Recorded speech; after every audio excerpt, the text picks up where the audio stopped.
The sound of home, the afternoon light, filtered through the kitchen window as Margaret adjusted the volume on the television for the third time that hour. Same living room, same armchair, same frustration she'd been pushing down for months now. The voices on screen were clear enough, but something about catching every word had become work. She wasn't ready for hearing aids. Not yet, maybe not ever. But the quiet moments were getting louder, in a different way, filled with the hum of things she couldn't quite make out anymore. What she didn't know then was that her home had already started learning to speak her language. Margaret had raised 2 daughters in this house. She knew every creak in the floorboards, every draft from the windows, every sound that meant someone was home. But lately, the house felt less like hers and more like a puzzle she was constantly trying to solve. Doorbells she missed. Phone calls that faded into background noise. The microwave beeping in a register she could barely register anymore. Her daughter Emma had suggested hearing aids 6 months ago. Gently, the way you offer help to someone who isn't asking for it yet. Margaret had nodded, said she'd think about it, then quietly decided she wouldn't. It wasn't vanity. It wasn't even denial, really. It was the feeling that once she crossed that threshold, something fundamental would shift, that she'd be admitting to a version of herself she wasn't ready to meet. But what happened over the next few months changed how she thought about everything. Not because technology replaced what she'd lost, but because her home learned to meet her halfway. The first shift came from something so small she almost didn't notice it. Emma had installed a smart doorbell during a weekend visit, one of those things you set up and forget about. Margaret barely paid attention to the installation. Another gadget, another thing to learn. But then one morning while she was folding laundry in the bedroom, her phone lit up with a notification, and a face appeared on the screen, the mail carrier waving at the camera. She hadn't heard the doorbell ring, but she'd seen it. For the first time in months, she didn't miss a delivery, didn't have to wonder if someone had stopped by. The anxiety she'd been carrying, that constant low-grade worry about what she might be missing, loosened just a fraction. It was such a quiet relief that she almost didn't recognize it as relief at all. What would you have done in that moment? Held on to pride, or let something new in? Margaret started noticing other things. Her smart speaker, which she'd mostly used for timers and weather updates, could display captions when it spoke. Text floating in the air where sound used to be. She could ask it to announce visitors, flash the lights when someone knocked, send alerts to her phone when the oven timer went off. Her home wasn't just responding to her voice anymore. It was learning to communicate in ways that didn't require perfect hearing. But there was something else happening too. Something researchers at MIT had been quietly documenting for years. Homes weren't just becoming smarter, they were becoming more attuned. Not to what we say, but to how we live. The technology wasn't replacing her senses. It was translating the world into a language she could still speak fluently. Still, part of her wondered if this was just another way of avoiding the inevitable. If she was simply postponing a conversation she'd eventually need to have with herself, with her doctor, with the reality of aging. Maybe comfort had made her stubborn. Emma visited again in early autumn, and this time she brought something different. Not a gadget, exactly. A system. Smart lights that could pulse when the phone rang. A video doorbell that sent alerts with snapshots. Motion sensors that could notify her when someone entered a room. A hub that could coordinate it all. Visual cues, text notifications, vibration alerts on her watch. You don't have to use all of it, Emma said carefully. But I thought, maybe it could help. Just until you're ready for other options. Margaret didn't say what she was thinking. That maybe she'd never be ready. That maybe this was enough. She let Emma install it anyway. The transformation wasn't immediate, it was gradual. The way dawn comes so slowly you don't notice until suddenly there's light everywhere. The lights in the hallway pulsed amber when someone rang the doorbell. Her watch tapped twice when the dryer finished. The kitchen display showed captions during video calls with her grandchildren. Motion sensors meant she could see, not just hear, when someone came to visit. Her home had become a kind of interpreter, translating sound into sight, audio into awareness. What surprised her most wasn't just how the technology made daily life easier, but how it gave her back a sense of control she'd forgotten she was missing. She didn't feel diminished by it. She felt seen, accommodated, like her needs mattered enough to be met without judgment or pity. There's something researchers in assistive technology have been discovering for years now, something that challenges how we think about independence entirely. A study from the University of Washington found that people who integrated smart home systems for accessibility reported not just functional improvement, but something deeper, dignity. The feeling that their environment respected their changing needs without requiring them to announce those needs constantly. It wasn't about overcoming a limitation. It was about redesigning the terms of engagement. Margaret realized she wasn't avoiding hearing aids out of fear or vanity.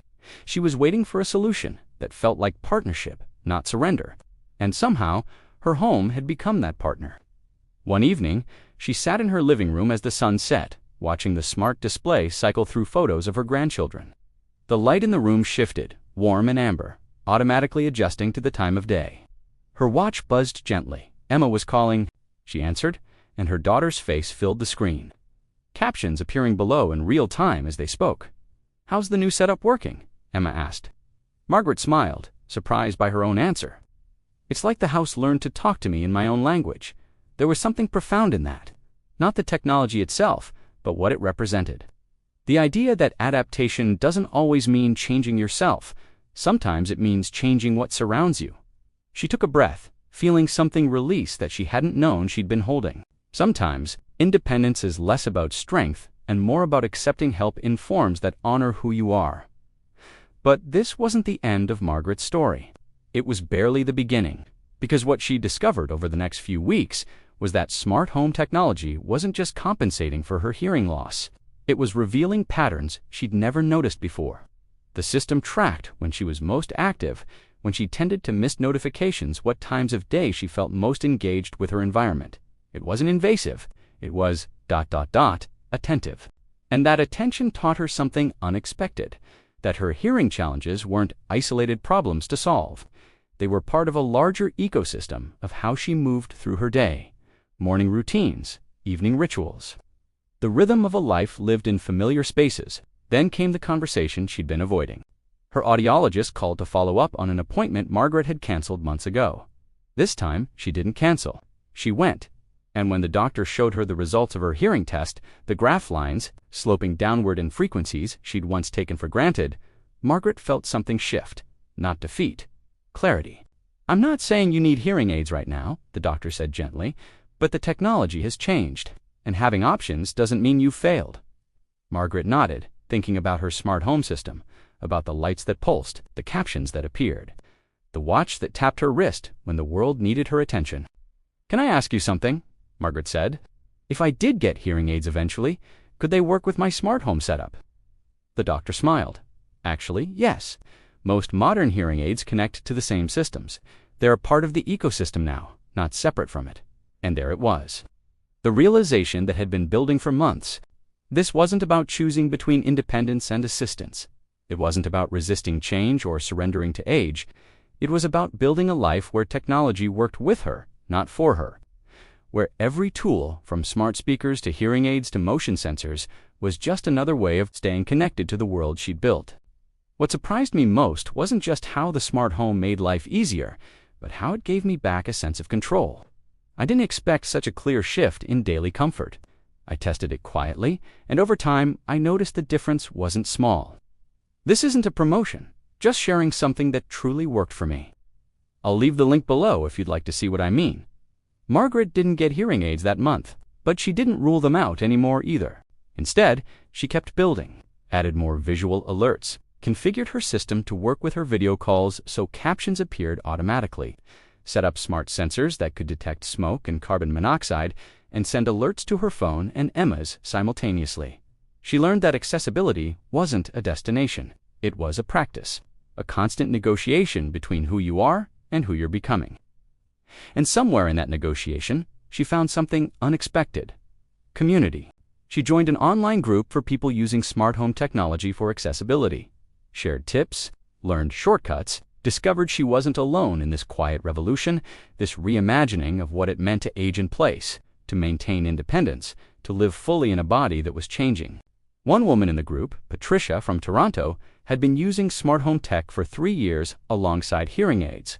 They worked together. She'd written, "The home handles the ambient stuff, doorbells, timers, alerts. The hearing aids handle conversation and nuance. Between them, I don't miss much anymore." Another member, James, had set up his entire home to accommodate both his hearing loss and his wife's mobility challenges. Visual alerts, voice controls, automated routines that made daily life feel less like obstacle navigation and more like choreography. These weren't stories of defeat. They were stories of design, of people refusing to let their environments dictate their limitations. Margaret felt something she hadn't felt in years, hopeful. Not about reversing time or reclaiming what was lost, but about building something new with what remained. She smiled, realizing that independence didn't mean doing everything alone. It meant having the tools and the agency to do things your way. Months passed. Winter came and went. Spring arrived with its usual fanfare of color and sound, though the sound, for Margaret, came increasingly through captions and visual cues and the gentle buzz of her watch. And then one morning, while pouring her coffee, she made a decision. She scheduled another appointment with her audiologist, this time not out of resignation, but curiosity, because maybe hearing aids weren't the end of something. Maybe they were just another tool in the ecosystem she'd been building. Another way of staying connected. When she got them fitted, small discrete devices that connected seamlessly to her smart home hub, she was surprised by what she noticed first.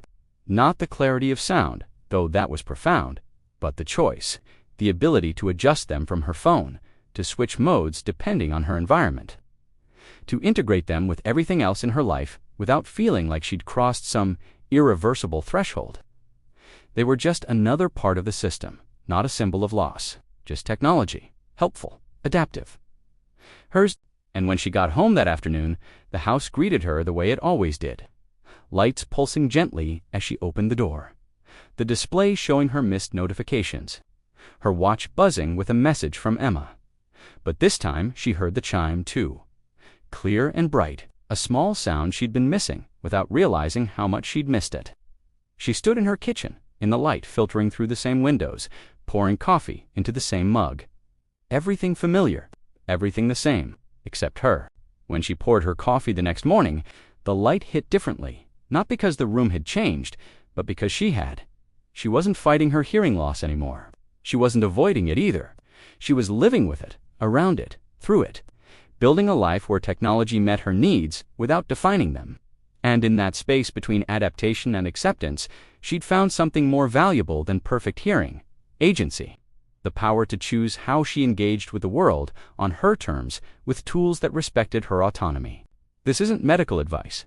Every person's hearing journey is different, and smart home technology isn't a replacement for professional care.